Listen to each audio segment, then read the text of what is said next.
So Apple takes out the camera's battery and speaker from the iPhone and it doesn't sell all that well. I don't understand it, but we're all kind of voting with our wallets in a sense, and basically what we all voted for by not buying the iPhone Air is future iPhones are going to get thicker, heavier, and bigger overall, like most Americans, according to the latest leaks from The Information. Let's begin.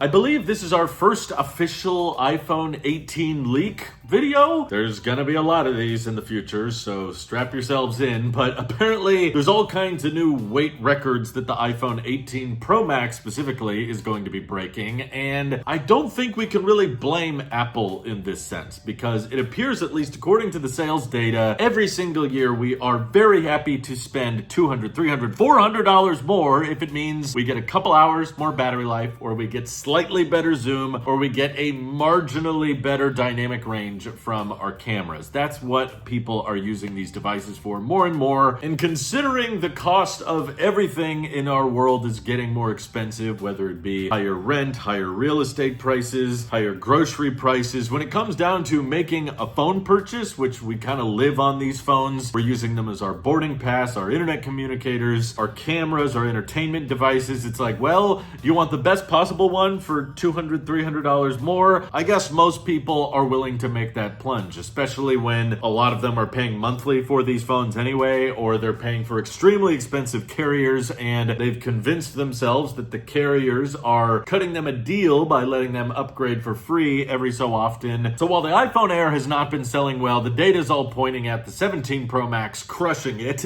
and it didn't appear like they cared too much about making the 17 Pro Max look beautiful or have the most premium, elegant materials on the outside, like titanium. No, they went backwards towards aluminum. They used more aluminum on the back since I think the iPhone 7 days. Just a little glass cutout for the wireless charging, and people are loving it. Even though there was a lot of people in the tech community complaining that it's too ugly, apparently it's selling pretty darn well. People are happy with them. I've definitely seen them all over the place. They seem really popular, and the iPhone Air performing as badly as it does indicates that if there is a new direction for Apple to head in, it's actually the opposite. It's make the phone thicker if that means better battery life, or if that means better camera. And currently the record holder for heaviest iPhone is not the 17 Pro Max. It's actually back when they were using steel, and the 14 Pro Max was the ultimate chunkiest boy at 240 grams, but the 18 Pro Max is apparently surpassing even that. Gotta admit, while it sounds a little intimidating that if you start to drop this phone on your face while using it in bed, you might start fracturing some bones or dislodging some teeth, it still excites me at the improved capability and better thermal performance we might get from that, because I'm honestly using my phone for work more and more these days, and the cameras on our phones are getting so good that they're replacing the need for DSLRs or,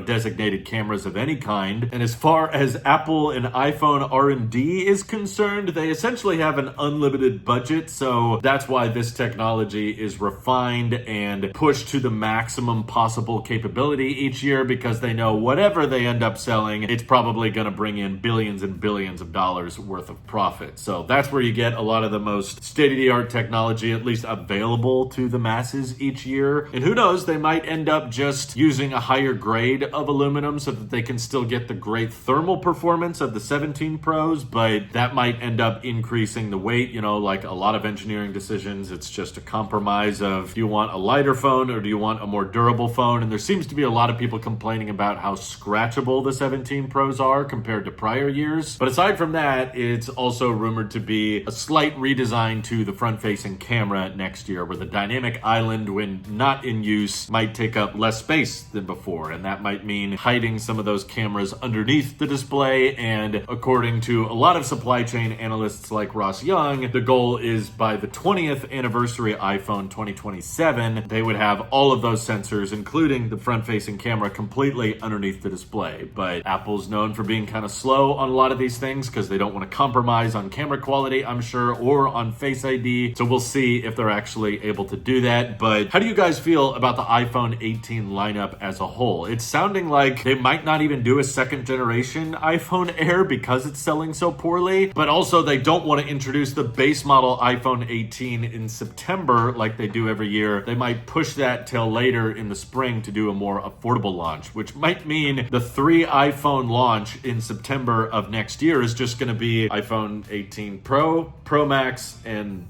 folding phone, which I think will be called iPhone Ultra, and that's it. The cheapest iPhone available in September might be $1,100. How does that make you feel? Are you excited or nervous about all of next year's rumored changes? Drop all your thoughts down in the comments below, and thank you to everybody supporting this channel directly. Seriously, helps us out a ton, as does just watching these videos, so thanks again. This is your Apple Sheep here, and I will see you all in the next one.